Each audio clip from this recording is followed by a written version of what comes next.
whatever AI out there allows me to listen to calls real time. Once that exists, then yes. But until that exists, no. Because I don't have billions of dollars to build this myself.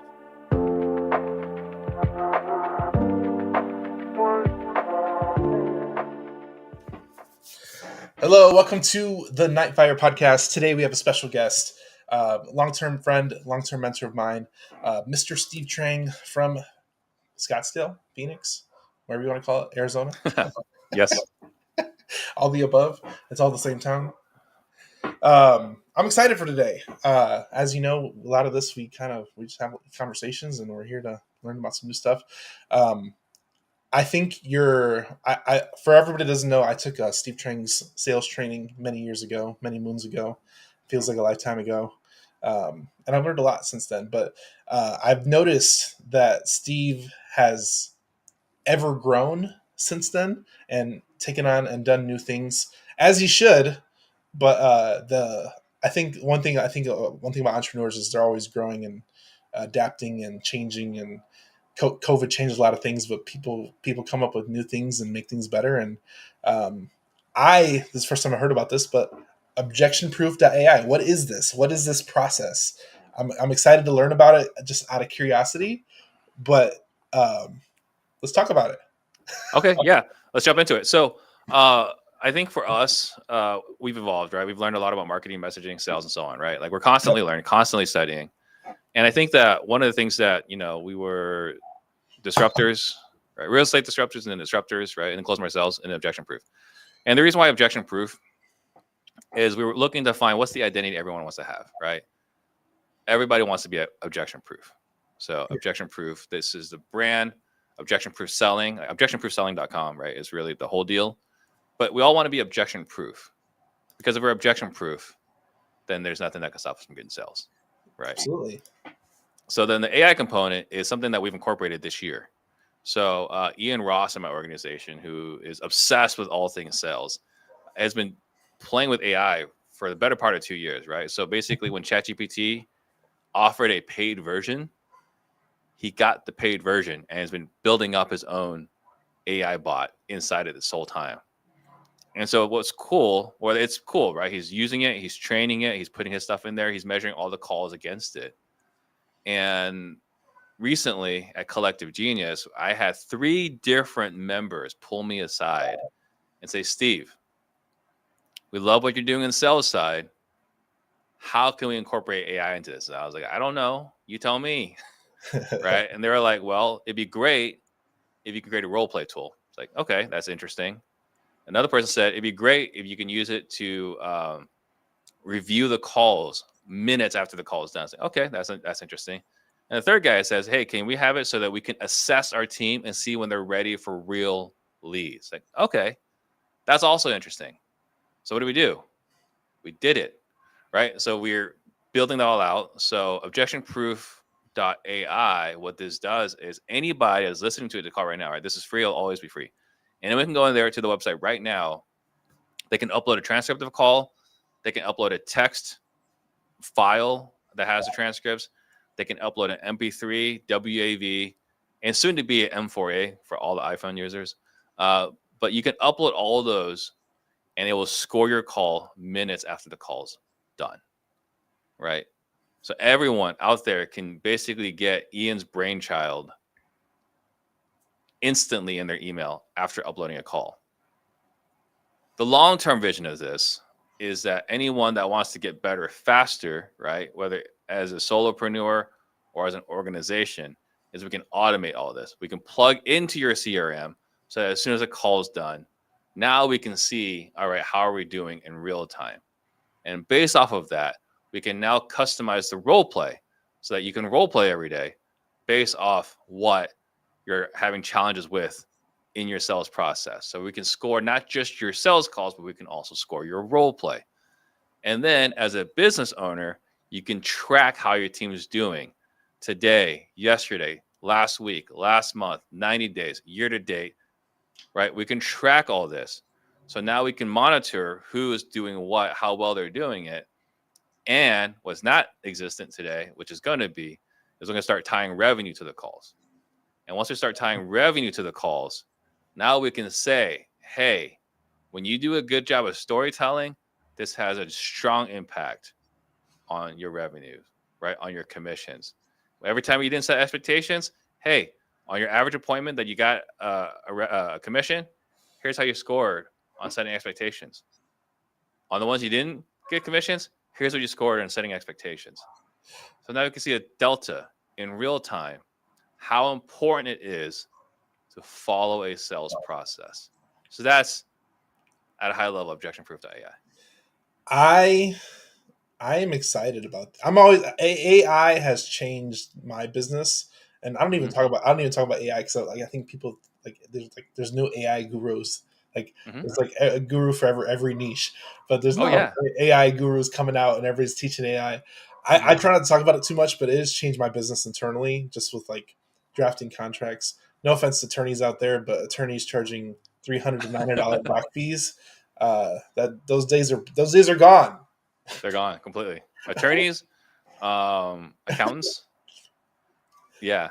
Those days are gone, and I feel for them, but I think we got to adapt as business owners and make things better, and just be creative Mm-hmm. with the new technology that's coming out there. And I see this as like not like a horizon, but like I remember when texting came out and people started taking texting and then disappeared and kind of faded off, and people still use it Mm-hmm. nowadays, but it wasn't as big as it was.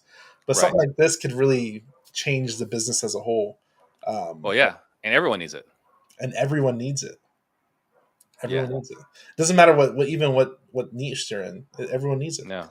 So one Exactly. thing you always talked about in your training was having a process. Most Mm-hmm. sales teams don't have a process, and how does not having a process affect their business as a whole? Like most people are like, Yeah. I'm new to the business. I don't need a sales process. What's that? Right. What do you Well, have? I mean, you don't have to have a sales process. If you don't have a sales process, that means you just default to the homeowner's process. And the default to the homeowner's process is I need to think about it. I need to talk to so and so and whatever, right? Walk around, take some pictures, make me an offer, and I'll call you back later, right? And then when you deal with that process, what do you deal with? You deal with I need to think about it. Now you got to overcome that objection. Well, how to overcome? I need to think about it, right? It's because you don't have a process. If you don't have a process, that's what you're going to get, right? So what I'm excited about what we're doing here is there's a book called Gapology. It's a totally nerdy book for entrepreneurs and business owners, but we talk about here's what I used to do, right? Let's just talk about where I suck and failed as a leader, right? I Okay. say, hey, Daniel, thanks for working at my company. Welcome to Objection Proof Selling, right? Here's a course on sales. Go watch these modules. Here's a phone. Here's a CRM. Here's a dialer. Go make calls. I've done my job as an owner to train you. That's what I used to think. No, I haven't, right? So then in Gapology, what are we looking at? Do you know what to say? That's level one. That's the training. That's just level one, right? Do you know what to say? Okay, great. You know what to say. Two, do you know why it's important we say it that way? If you Mm, don't know why it's important we say it that way, then it doesn't matter what you say because you're going to screw up in the tonality and delivery. So, yeah. two, do you understand why it's important to say it that way? You do. Great. Level three, will you commit to doing this every single time? By the way, I was missing number two and three. I was only doing number one, right? Will you commit to doing this? Okay, yeah, you'll commit to it. Great. Will you commit to practicing it? That's the role play, right? Because if you're not practicing it, how can you have it ready when it's Yeah. time to do it, Yep. right? And the level five is mastery, and we don't get to mastery until we track and monitor what we say is important to us, but we don't actually implement. Hmm. Powerful words. Powerful system. Like this is like everybody thinks like, oh, I'm just gonna send out contracts and make offers and we're gonna do business. This is like next level You stuff. can, you can, you can't. As a 1 or 2 person team, that works. That You works. want to sit in the owner's box? You want to spend time with your family? You want to be with your kids' volleyball tournaments? No, that model doesn't work. So let's talk about objection proof AI. Is objection proof AI going to eventually maybe speak on our behalf or script stuff live while we're For talking? sure. While we're talking, so the limitation there is whatever the technology allows, right? Because Yeah. I'm not Sam Altman or Elon Musk, right? Yeah. And I can't build that. So whatever everything we build is on top of someone else's tool, someone else's Absolutely. actual AI interface, right? Like today's ChatGPT, but who knows? 2 weeks it could be Grok. In a month it could be some other company from China. Who knows, right? Deep But sea. well, DeepSeek's already old news, right? Isn't it crazy? DeepSeek's already old news. So anyway, um, whatever AI out there allows me to listen to calls real time. Once that exists, then yes. But until that exists, No. no, because I don't have billions of dollars to build this myself. Yeah. And I think no. This is one of the things where like I like the day and age we live now because you don't have to be the creator. You just have to build on what somebody else creates, Hmm. and you just Yeah. leverage that tool. Um, I I think there is some capabilities coming out where it can help you. I seen a video recently of a student cheating on their test basing off what Hmm. the conversation the teacher was saying. So Yeah. I think we're getting close to that where 100% can come in. Is the whole free service right now to try to further train your AI? Like, hey, we've No, heard. it's free because I think it's needed. And look, I'm an entrepreneur. I'm a business owner. My goal is to seek massive market share. I want to be the first one out there before everybody else. Mm, Well, what's the best price that people are willing to pay? free 99. Free 99, right? So look, I'll give you my best stuff away for free. You want it automated? There's a cost, Mm, right? But you'll still get it for free, right? If you have the time, like as a solopreneur, you don't need to pay. You can just upload calls as you get them, right? And then if you have a VA, you can have your VA do it. There's just gonna come a time where that no longer makes sense, and you want to automate it, and you yep. want it tracked, you want it scored, you want it in a database, right? Because that's what we have. We now have a database where you can track it over time. Like the joke I made, not the joke, the comment I made a couple of days ago on Facebook was like, I'm tracking my sales team like you're tracking your fantasy team, right? Mm. If I'm obsessed with my sales team like you're obsessed with your fantasy team, I will win. We are not the same. Exactly. Exactly. We are not the same. No, I'm excited. I didn't even know this is a thing. I'm gonna send some of my. So I've been recording my calls for sales Yeah. training, just to kind of train my internal team. And I have been doing trainings. I literally just got off a training before this call, with one of my sales team. So I've been focusing more on training to kind of. And he asked me, no lie, no, it's not scripted or anything. We're not making this up. He asked me, "Can we go through a coaching, a little a demo call type thing based off these new transactions?" So it's Hmm. definitely out there, and I think if you're focused on building a good team, you have to do these things. Yeah. Yeah. You can't afford not to, because either you're going to use this and win or not use it and then be like all those guys that are doing direct mail when texting popped off. And win 10 years later. No, you're going to be out of business. I mean, the reality is once this takes off, because look, everyone I've talked to has been excited to use it, right? I've talked to multiple CRM companies, not because I was intending to, but Yeah. because we have mutual clients. I was like, hey, Daniel, you and we have a mutual client. I have a service, you got your CRM. They're trying to accomplish this. In order for them to be able to accomplish this, I need access to your API. Mm-hmm. And then they start asking, well, what do you do exactly? And I started saying that. I started explaining what we do. And every single CRM owner, which by the way, I'm very fortunate that I get to call these guys and they'll pick up the phone, right? Like that's nice. That goes But back to the other work you did prior to this. Okay. prior to this, yes, right. But every single one I've shared, here's what we're doing. They've all said, my company needs this. And it's either a version of I've been trying to do it myself or I've been wanting to do this. But But then if no. we could just plug into yours, great. Right. And look, Ian and we built this out. Ian's been playing with this bot for 2 years, right? Someone asked me like how you guys were able to do this. And I said, it's really simple, actually. Right. All you got to have is a guy who's obsessed with sales and all he thinks about all day, every day is sales. step one. And step two, you just have to have a business owner who's ran a sales floor before, who also used to be an engineer. If you have those two pieces, you can make this work your own. Good luck. If you don't, well, you're gonna have to pay some developer. And it's gonna suck for a while, or you can use ours. I think a lot of people like they have like this inherent like ego, like I want it and I want to build it, and then the Good luck. people, good luck. Yeah. I mean, it's not that they can't do it, right? I did it. I built out my own. So it's not to say they can't do it, but I can tell you, as I've been building it out, I can think of 3 different instances where I had AI code it for me and it was wrong. And it was only because of my software experience where I could actually read their code and debug it. So I'm relying on my engineering experience to fix AI's code. So if they have that, then great. Otherwise, they're going to have to hire somebody else. And we know what it's like hiring vendors. Good luck getting them to do it the right way fast. Cheap. Yeah. Good luck. Oh man.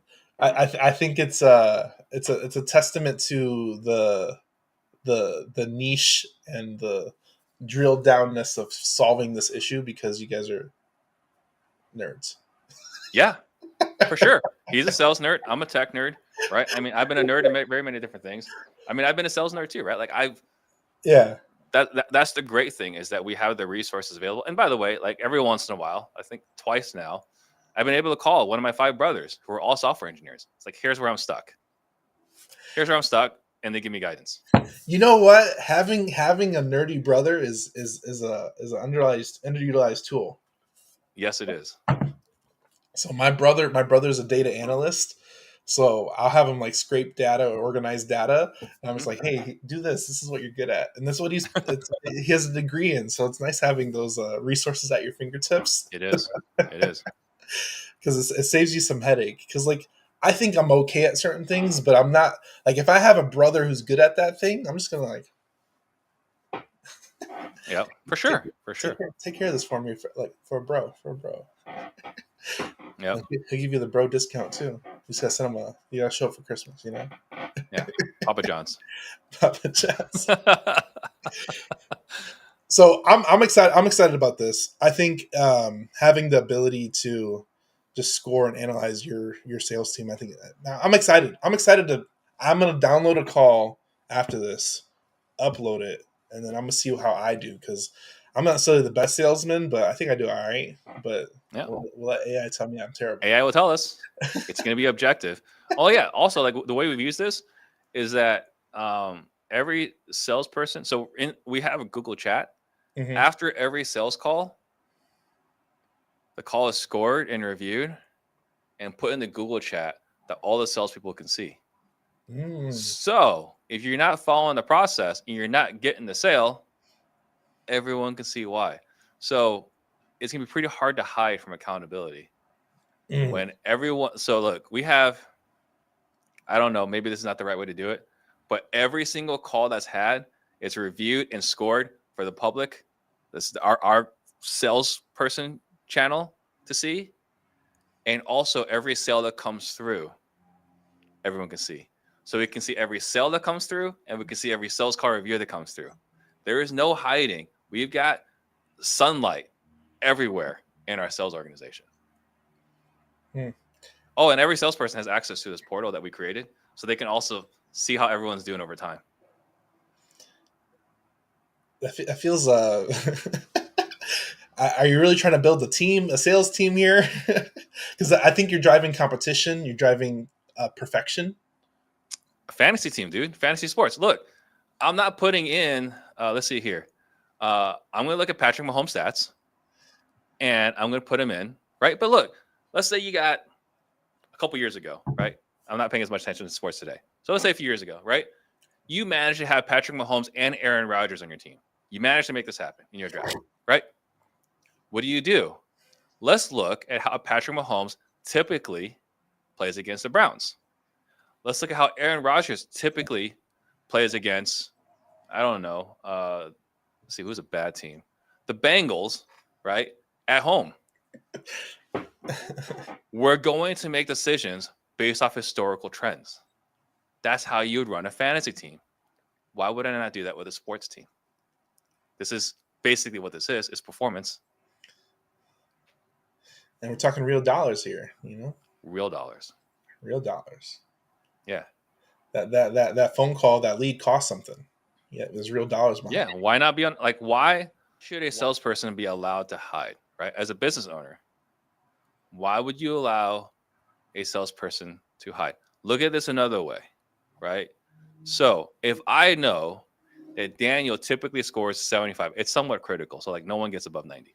So I know that Daniel typically gets 75% on his calls, right?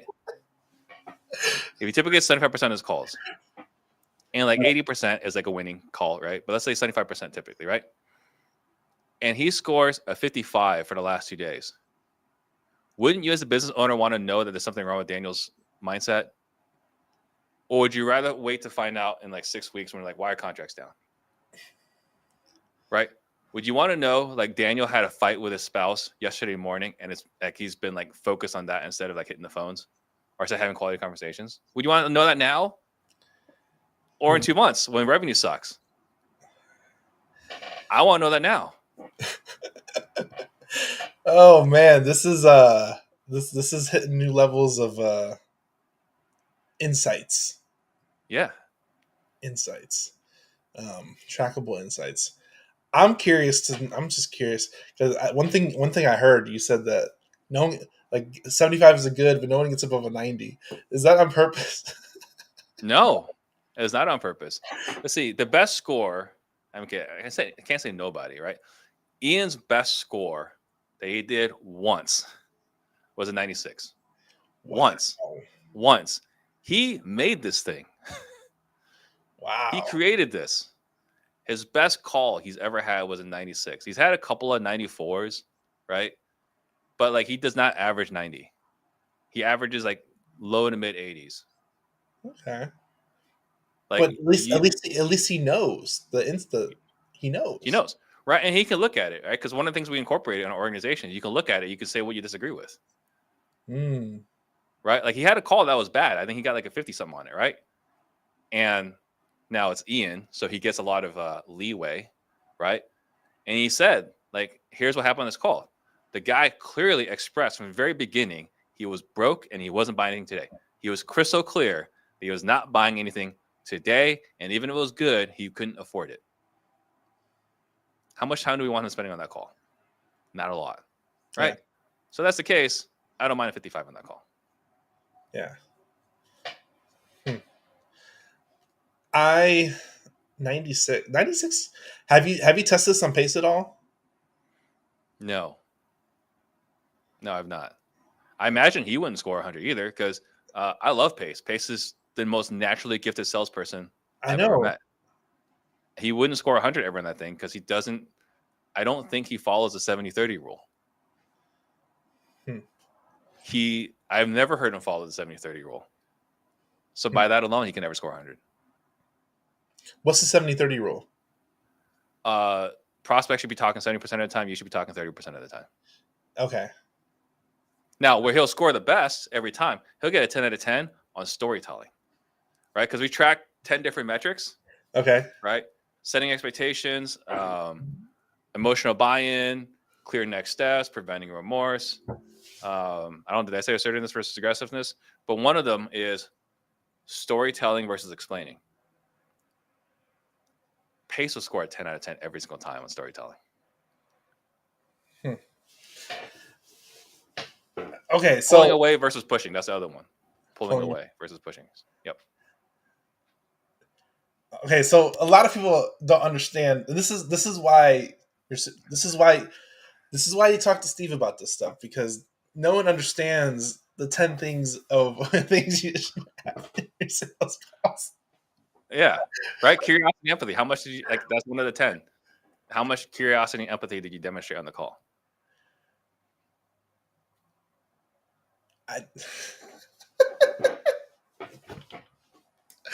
Oh man, this makes me feel like a novice.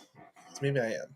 I don't know. Look, none of us were born natural salespeople. Some of us were more gifted than others. Like I said, I put Pace in that category, right? Some of us are more gifted than others.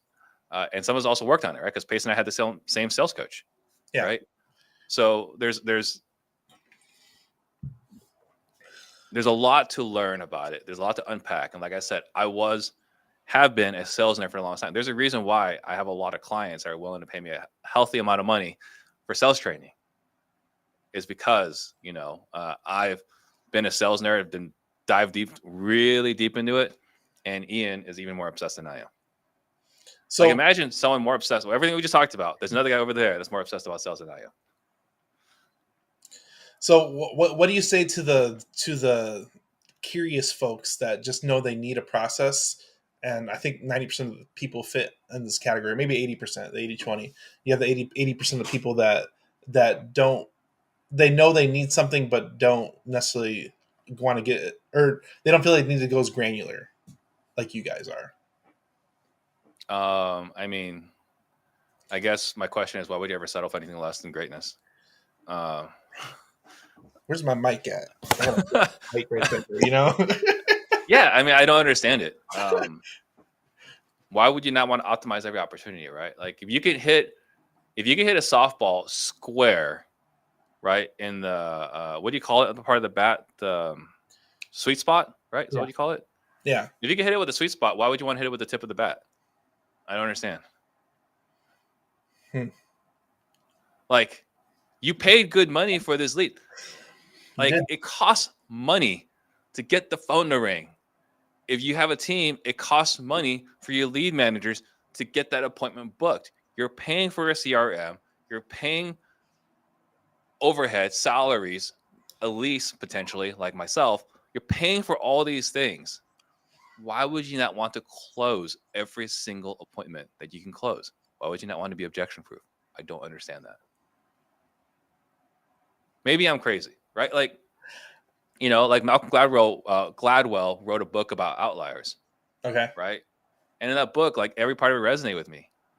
I did the poker thing for 10,000 hours. I did the basketball thing for 10,000 hours. I don't think I put in 10,000 hours of Kung Fu yet, but I put in a lot of hours in Kung Fu. But running sales appointments, between practicing, studying, and running appointments, I'm well above the 10,000 hours. Why would you not want to? I don't get it. It doesn't make sense to me. I'm sorry. I should probably be more empathetic here, but I don't know. I demand greatness. I want to make a lot of freaking money. I don't understand why people wouldn't want to. So you said something to me a while back, and it kind of stuck with me. So you said, this is a Steve Trang quote. It says, some people want fame and some people want money. And I forget how you ended it, but some people are trying to find that line of what makes sense to them. Yeah, I mean, it's what you want, right? Yeah, I remember saying something along those lines. Some people want fame, some people want money, and you got to figure out what's important to you. If I can make all the money in the world without anyone knowing who I am, that's my preference. Unfortunately, I have to have some notoriety to get the money. But if I could have all the money, right? If I could be a billionaire without putting my face out there, that for sure would be my number one goal. Right? I can go walk around like Disney World and no one knows who I am. That'd be great. It might not come across that way, but I genuinely don't have an ego, right? Like, I don't need you to look at me in some sort of high status. I need you to believe I operate with integrity, right? I need that. I need you to believe that I make good decisions, but I don't need you to believe that I'm like a celebrity or any of these other things. Like, I don't care about that stuff.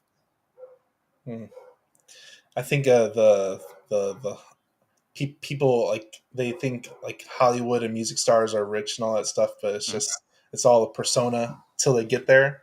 Yeah. The record labels are rich. The record labels are rich. So one of the other things that I've said in the past is like most people want to get successful. Like, I want a 6-pack, which I don't have a 6-pack, right? So like they don't want to do the work necessary to become successful. Is there a book recommendation to kind of help people overcome that? Because I think a lot of people, they they get stuck on this thing of like, I want to be successful, but I don't want to do the work to get there. Oh man, I don't think any one book can do it. The closest maybe would be Think and Grow Rich, maybe.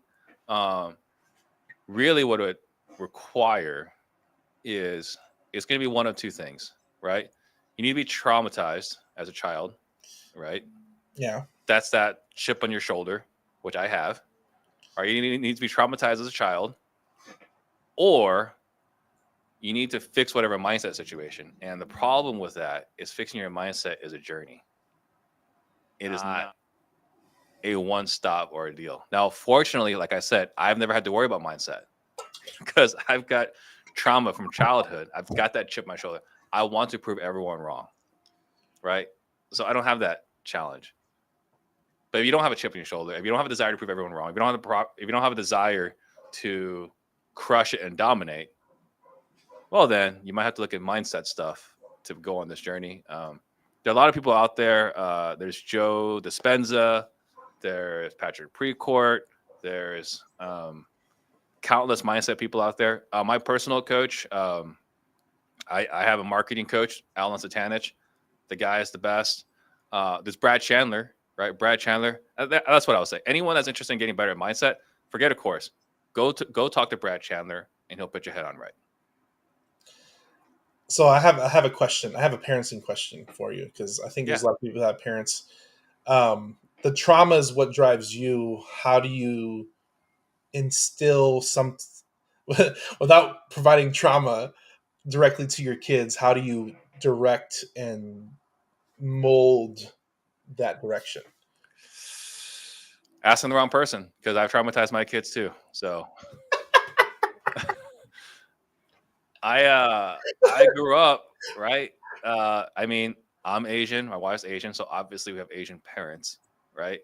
Yeah. And I had friends that say, oh, what are you gonna do to make sure that you don't do to your kids what your parents did to you?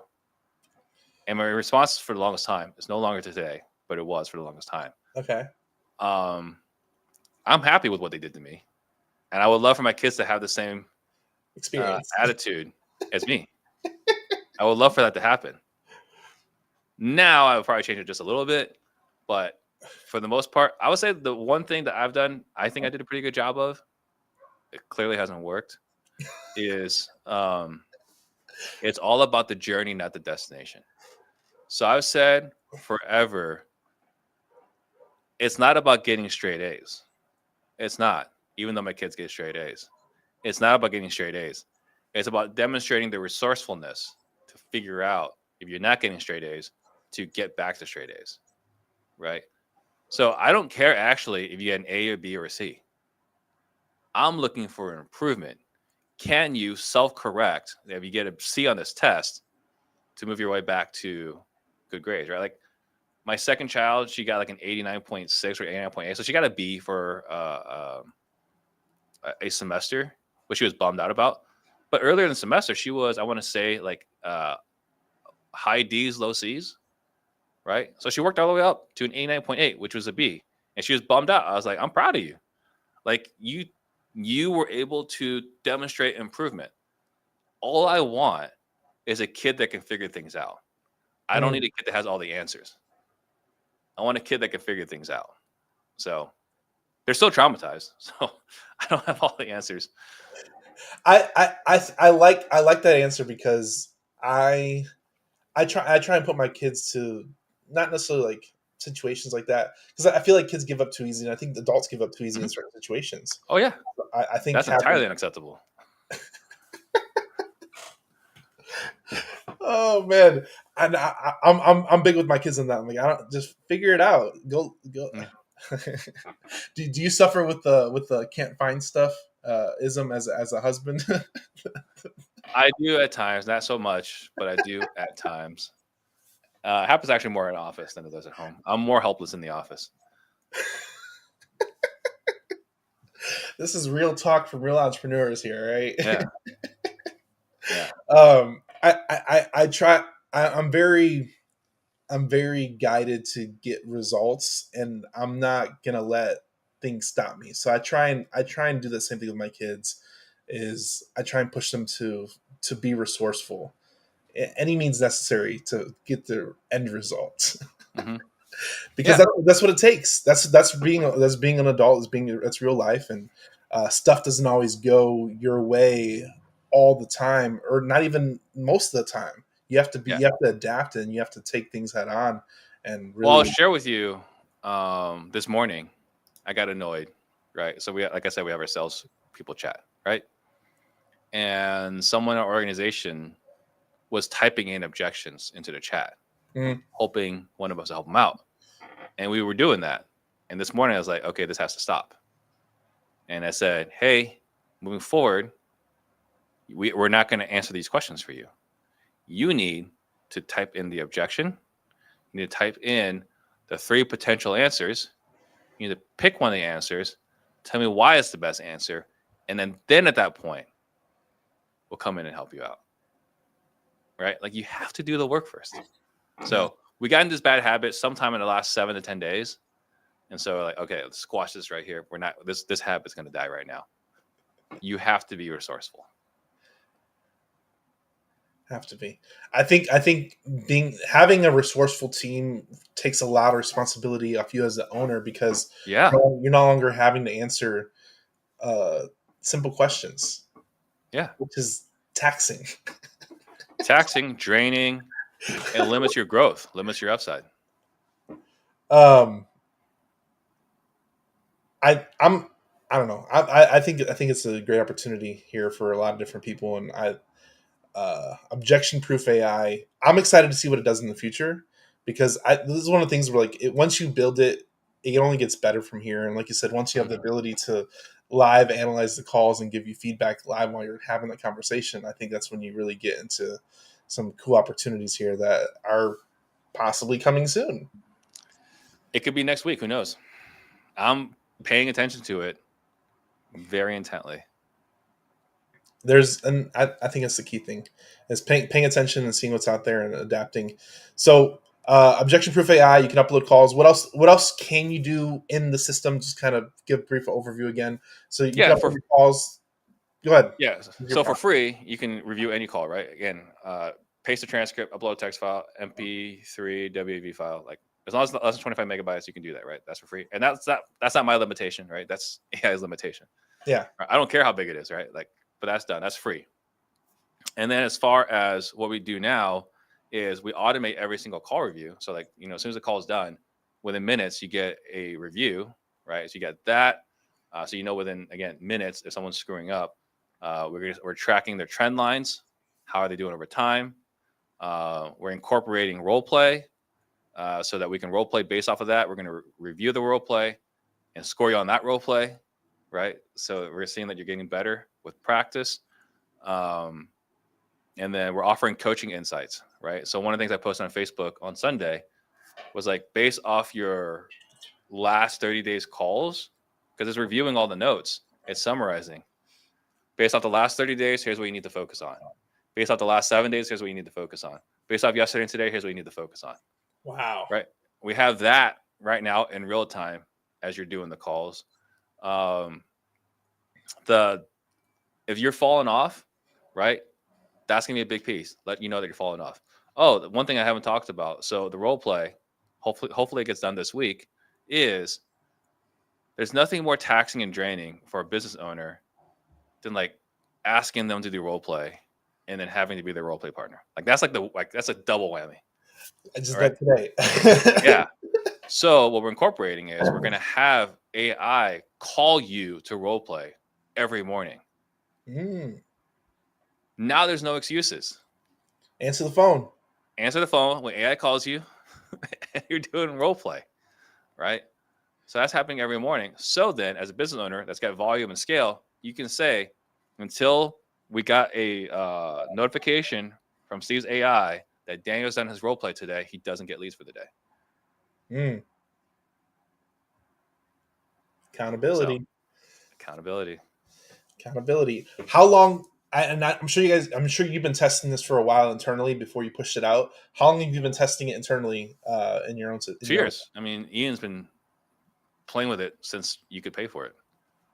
Amazing, So amazing. Objection proof AI.